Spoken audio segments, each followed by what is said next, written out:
Hello everyone, আসসালামু আলাইকুম। Welcome back to my channel.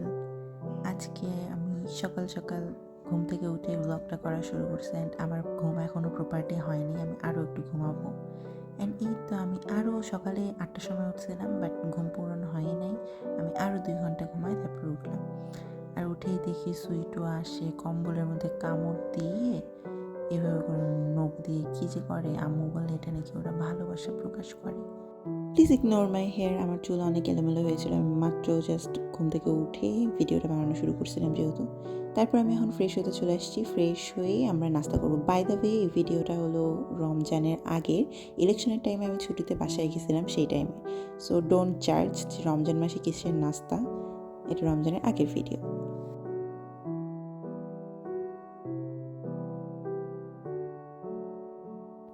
বাসায় যখন থাকি তখন সকালবেলা প্রতিদিন আমি এক এক দিন এক এক রকম নাস্তা করি। জীবনেও প্রত্যেক দিন এক এক নাস্তা আমি খাই না। তো আজকে রুটি, মিষ্টি, গরুর ভুটি আর ডাবের শাঁস ছিল। তাড়াতাড়ি করে খেয়ে দিয়ে ভাবলাম যে চুলে একটু মেহেদি দিই। বিকালে ফ্রেন্ডসদের সাথে বাইরেও বের হওয়ার কথা আছে। আর আমার চুলটা একটু লালচে ধরনের, আমার চুল পুরোপুরি কালো না। তো ভাবলাম যে একটু মেহেদি দিই, তাহলে কালারটা সুন্দর হবে। আম্মুকে বললাম, আম্মু আমার চুলে মেহেদি দিয়ে দিচ্ছিল।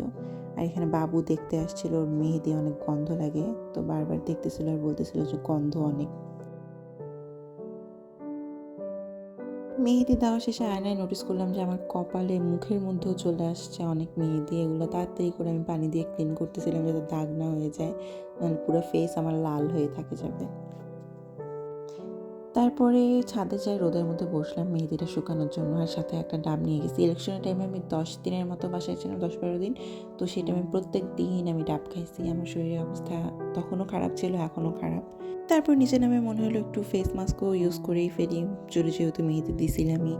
তারপরে শাওয়ার নিয়ে নিলাম কিছুক্ষণ পরেই। এখন আমি কিছুক্ষণ রোদে বসে থাকবো, চুলগুলোকে শুকায় তারপর নিচে নামবো। নিচে নেমে লাঞ্চ করে আম্মু আর আপু বললো যে ওদের একটু কাজ আছে, বাইরে যাবে। তো আমি ওয়েট করতেছিলাম আম্মু আর আপু আসলে তারপর আমি যাব, কারণ বাবুকে ঘুমায় রেখে গেছিল। আর এদিকে সুইটুও আমাকে রেডি হতে দিচ্ছিল না, ও আমার কোলে চড়ে বসে ঘুমাচ্ছিল। তারপর আমি ভাবলাম যে না, আস্তে আস্তে রেডি হই, কারণ সবাই আমার জন্য ওয়েট করতেছিল। আমাদের 4টায় বের হওয়ার কথা ছিল, পরে আমি বলছিলাম 5:30টার সময় বের হবো, বাট আমি বেসিক্যালি আরও অনেক পরে বের হয়েছি। তো যাই হোক, আমি আস্তে আস্তে রেডি হওয়া শুরু করছিলাম। ফার্স্টে জামা আয়রন করলাম, দেন আস্তে ধীরে করে মেকআপ করা শুরু করছি, যে রেডি হয়ে আমি ওয়েট করি আম্মু আর আপু আসলে তারপর আমি বের হয়ে যাব।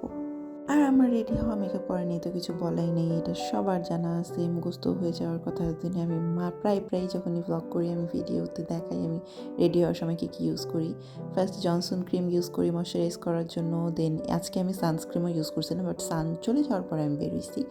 দেন বেবি ক্রিম ইউজ করি, mascara, Kajal, lipstick, and that's it. এতটুকুই থাকে আমার মেকআপ। আর মাঝে মধ্যে একটু যদি মনে হয় যে না আরও একটু হ্যাপি মেকআপ করবো, তো আমি জাস্ট একটু আই শ্যাডো ইউজ করি। আর কিচ্ছু না, আমি লিটারেলি আর কোনো কিছুই ইউজ করি না। আমি বিয়ে বাড়িতেও একই মেকআপ, বাইরে গেলেও একই মেকআপ, নর্মালি বের হলেও একই মেকআপ। এখন আমি বেশিরভাগ টাইমে নর্মালি যখন বের হই তখন আমি বেবি ক্রিমও ইউজ করি না, সানস্ক্রিম আর পাউডার ইউজ করি, অ্যান্ড ঠোঁটে একটু লিপ অয়েল দিয়ে বের হয়ে চলে যাই। আমি আর কিছু ইউজ করি না নর্মালি যখন বের হই, বাট যখন একটু সাজতে ইচ্ছা করে তখন আমি এইসব কিছু ইউজ করি আর কি। আর আমি এখানে নিজের চুল দেখে নিজেই পাগল হয়ে যাচ্ছিলাম, কারণ আজকে আমি মেহেদি দিছি যেহেতু চুলের কালারটা এত সুন্দর লাগতেছিল লাইটে। আই ডোন্ট নো, ক্যামেরায় মেবি অতটা বোঝা যাচ্ছিল না, বাট সামনাসামনি খুবই সুন্দর লাগতেছিল কালারটা আমার চুলের। তো আমি নিজেই খুবই ইমপ্রেসড হয়ে গেছিলাম আমার চুলের কালার দেখে।